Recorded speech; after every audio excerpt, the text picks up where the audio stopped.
سلام، روزتون بخیر باشه. امروز میخوام برای نهار نون درست کنم. گفتم یه ویدئویی هم بگیرم با شما به اشتراک بذارم. فقط این که هنوز نمیدونم نهار میخوام چی درست کنم، ولی اول نون رو درست میکنم.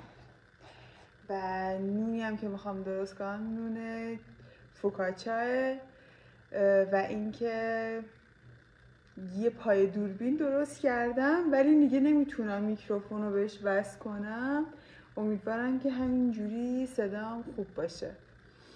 اولین قدم اینه که مواد اولیه رو بیارم.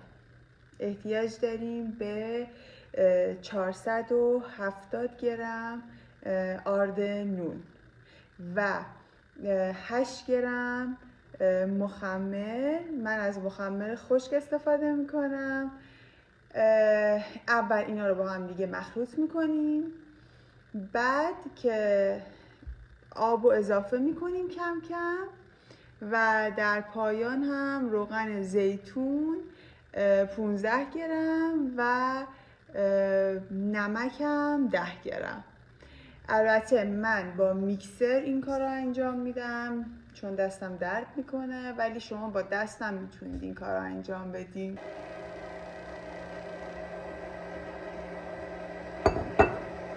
بچه ها حتما از آب سرد استفاده کنید. الان نمک رو بهش اضافه میکنم. خب زیاده. خب حالا وقتشه که خمیرمون رو بریزیم توی ظرف.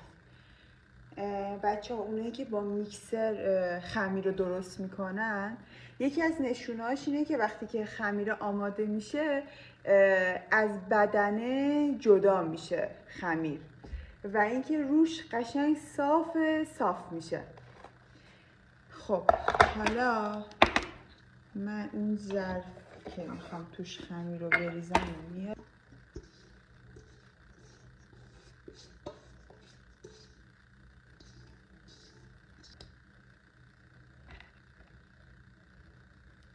مینی به تست رسیده قشنگ. خب الان چیکار میکنم؟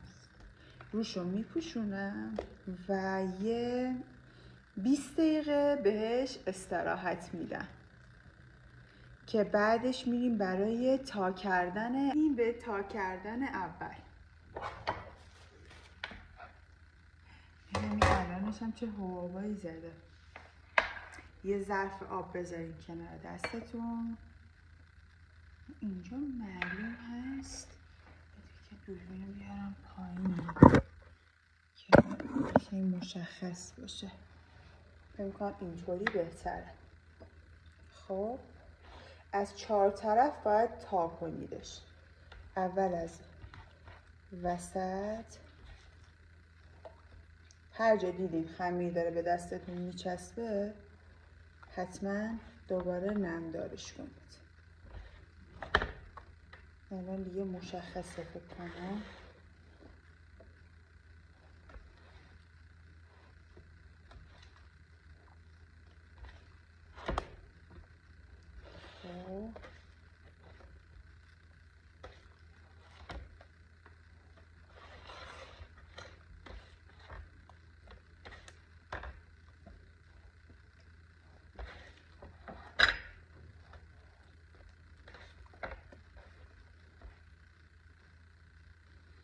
این از این.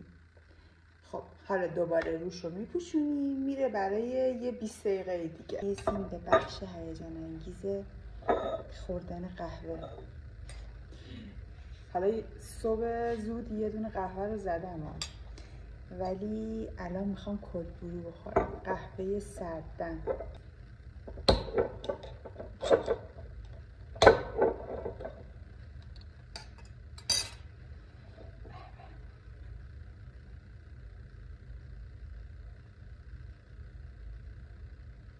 خب بریم برای تای دوم.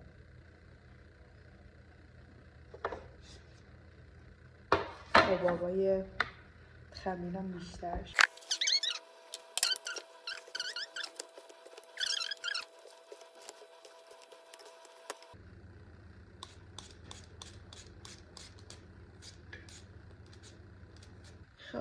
میرسیم به تای آخر.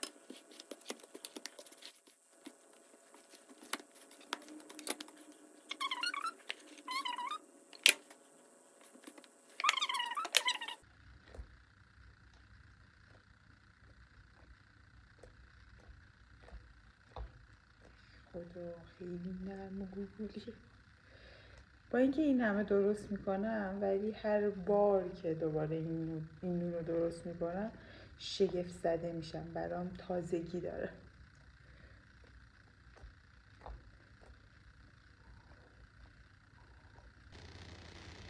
خب دوباره یکم دیگه روش زیتون میریزم، روغن زیتون میریزم.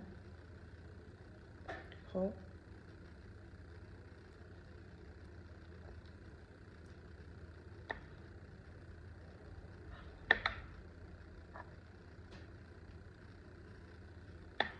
حالا سیب زمینی ها رو روش میذارم.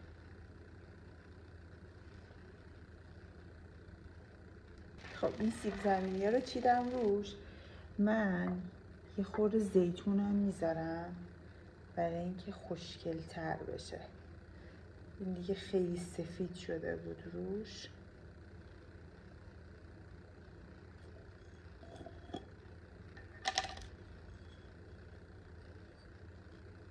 اینم از نونمون آماده شد. فوق‌العاده شده. چهرهش که فوق‌العاده است. حالا باید ببینیم طعمش چجوری شده. یه سرد بشه که راحت از قالب بیاد بیرون. اینم از قالب در اومد. حالا برشش بدیم.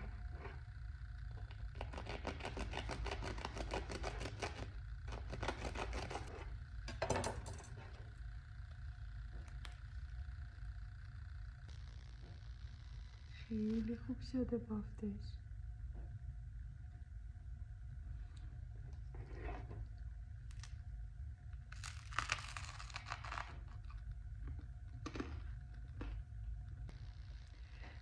خب اینم از قسمت نون فوکاچا. امیدوارم که دوست داشته باشین و خداحافظ.